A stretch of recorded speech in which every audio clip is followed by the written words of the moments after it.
Hi hello అండి అందరికీ నమస్కారం అండి ఫ్రెండ్స్. ఇప్పుడు అందిన వార్త, ఇక రైతుల ఖాతాల్లో నిధులు డేట్ ఫిక్స్ చేసిన ప్రభుత్వం అంటూ అప్డేట్ అయితే రావడం జరిగిందండి. అయితే ఇందుకు సంబంధించిన పూర్తి వివరాలు అయితే మన వీడియోలో తెలుసుకుందామండి.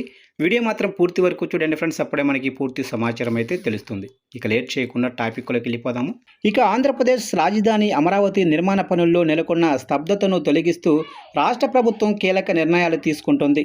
శనివారం అమరావతిలోని సిఆర్డీఏ కార్యాలయంలో పురపాలక పట్టణాభివృద్ధి శాఖ మంత్రి నారాయణ అధికారులతో ఉన్నత స్థాయి సమీక్ష నిర్వహించారు.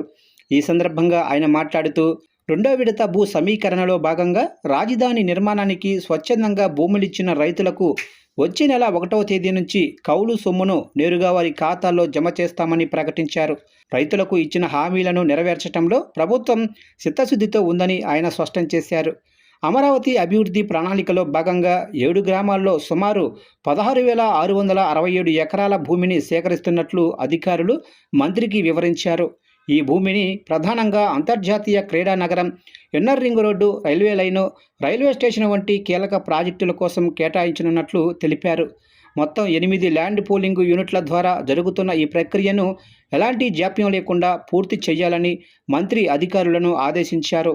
భూ సమీకరణలో తలెత్తే న్యాయపరమైన లేదా సాంకేతిక సమస్యలను త్వరగతిన పరిష్కరించాలని సూచించారు.